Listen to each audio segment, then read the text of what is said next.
Good afternoon. I'm Amy Shapiro, journalist at CTech, and we're here today at Mind the Tech London 2025.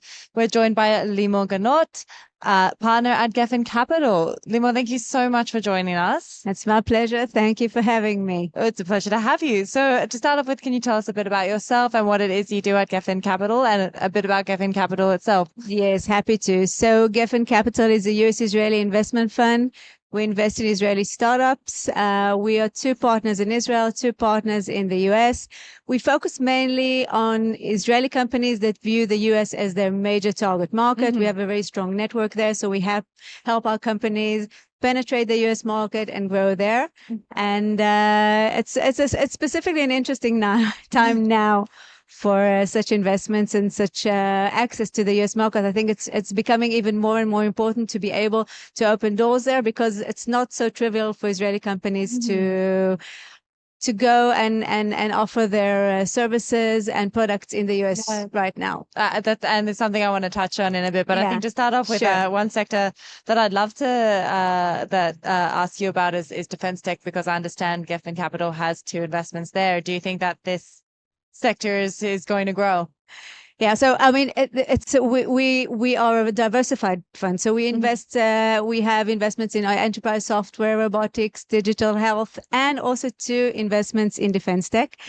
I think that these two investments in defense tech are completely different from any other investment that we've made. It's a very specific sector with very specific characteristics, and these characteristics are actually changing. So if I go back 2-3 years ago when we first invested, I think that we saw two main challenges in defense tech. The first challenge was sales cycles. They're very long. It's a B2G play. You don't only sell to governments, you also sell to armies. When you sell to armies, you have additional layers of complexity, which you don't usually face as a startup. I'll give you an example. One of our portfolio companies is selling to the US military, the US Army. So we had to establish a proxy board in the US with US citizens, because you cannot have an Israeli board of a company that sells to the US Army. Just a kind of a taste of the additional complexities that you have. And so one is actually long sales cycles, because you're selling to government, you're selling to armies, and you have so many additional regulations that you have to apply with. And the second challenge is for investors. Usually defense tech companies were valued based on EBITDA multiples. Now, EBITDA multiples are not what we're used to. I mean, when a company grows and grows fast, then you usually look at revenue multiples, you look at much higher valuations. These were the two challenges that I think the industry faced about 2-3 years ago. I think that the landscape today is very much different. I think that right now we're seeing two major changes versus the challenges that I described. The first is that sales cycles are much shorter, because you have because of the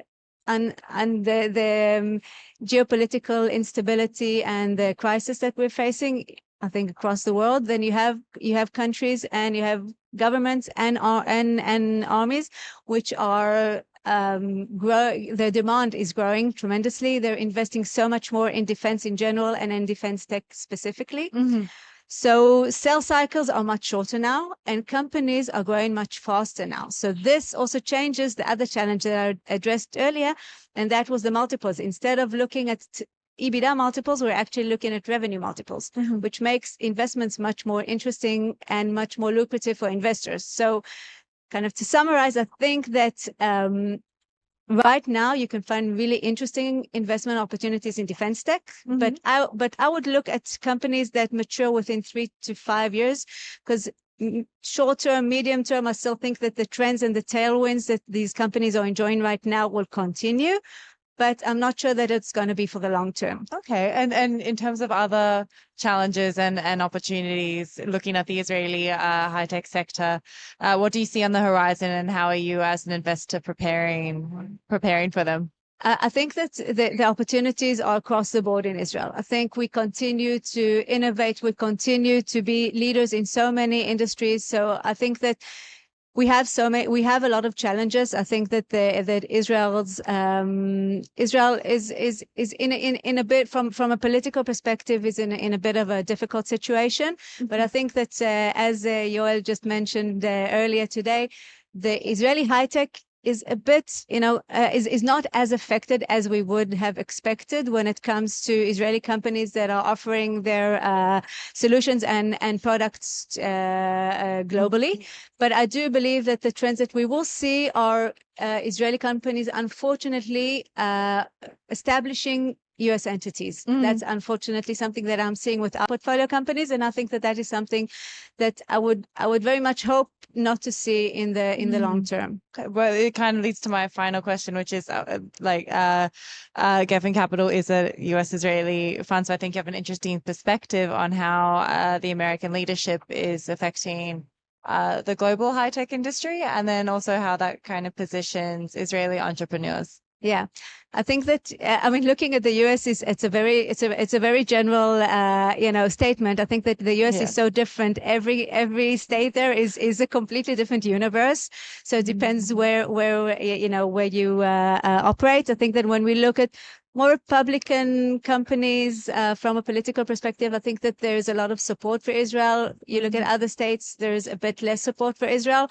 So I think the sentiment is mixed, and it's very difficult now to say that that it's positive or negative. But I think it definitely is something that needs to be taken into consideration when you decide how to approach the U.S. market as an Israeli company. Well, Limor, thank you so much for your time. It was very interesting talking to you today, and I hope you enjoy the rest of your day here at Mind the Tech London. Thank you so much, and same here.